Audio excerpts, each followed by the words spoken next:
জীবনের পথ চলা সবচেয়ে কষ্টদায়ক অনুভূতিগুলোর একটি হলো ছেড়ে যাওয়া।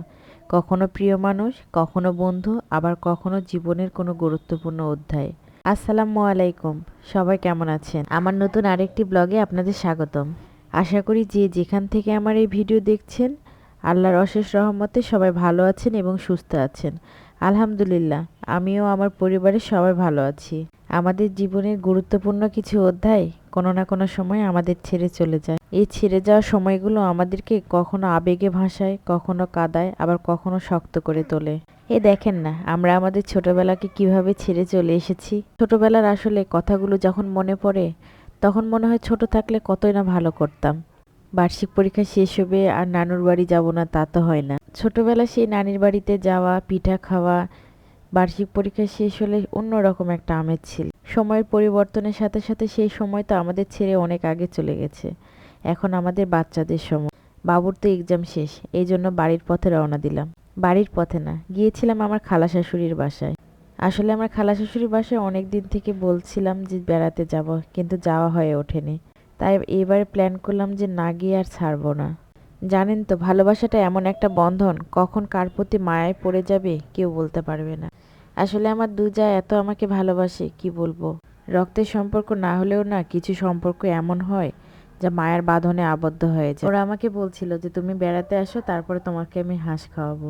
তো হাঁসের কালা ভুনার জন্য হাঁস প্রস্তুত করা হচ্ছিল।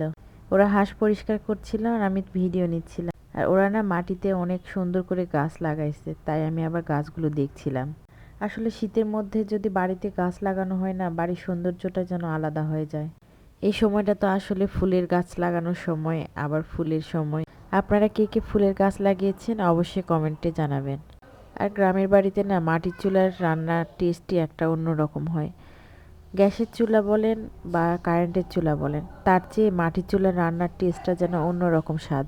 এই তো হাঁসের কালা ভুনা রেডি। আমরা ওখান থেকে বিকেলের দিকে বাড়িতে গিয়েছিলাম। এটা ছিল পরের দিনের ভিডিও। মেয়েটা আমার হেঁটে হেঁটে যাচ্ছে, আর আমি ওর বাবাকে বলছিলাম, দেখো কিরকম লাগছে। কই মিল গিয়া সিনেমার সেই এলিয়েনের মতো লাগছিল। ওর বাবার আমি খুব হাসাহাসি করছিলাম যে দেখো ঠিক সেই রকমই লাগছে। গ্রামের বাড়িতে যাবে আর দুষ্টামি করবে না তা কি হয়? ও তো সারাদিন মাটিতে খেলাধুলা, কি যে অবস্থা। আমরা আগেই বলে রেখেছিলাম যে আমরা বাড়িতে একদিনই থাকবো, এই জন্য একটু খেজুরের রস খাবো। সবাই তো ঠান্ডার দিন খেতে নিষেধ করছিল, কিন্তু আসলে গত বছরও আমাদের খেজুরের রসটা খাওয়া হয়নি। খেজুরের রস না খেলে না মনে হয় না যে শীতটা পার হচ্ছে।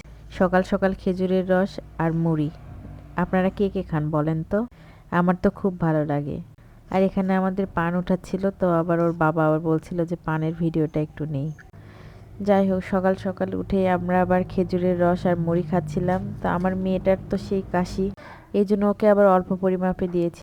আর তার সাথে ছিল ভাপা পিঠা। ভাপা পিঠার রেসিপি কিভাবে বানায় তা আপনারা হয়তো বা অনেকেই জানেন।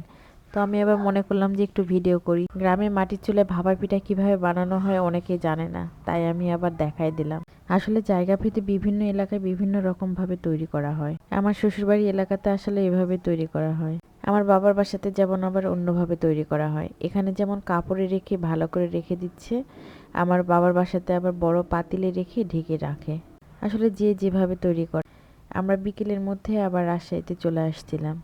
বাসায় এসে বাবু তো বায়না ধরছে ও ডোনাট খাবে, তাই আবার ওর বাবা একটু ওকে ডোনাট খাওয়াচ্ছিল আর আমাদের জন্য একটু ঝাল কিছু খাওয়ার জন্য বাইরে নিয়ে গেল।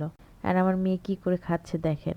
এতক্ষণ আমার পাশে থাকার জন্য, ধৈর্য সহকারে ভিডিও দেখার জন্য অনেক ধন্যবাদ। আজ ভিডিও এই পর্যন্ত।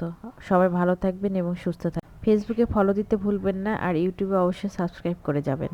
সবাই ভালো থাকবেন এবং সুস্থ থাকবেন এবং আমার পরিবারের জন্য দোয়া করবেন। আসসালামু আলাইকুম।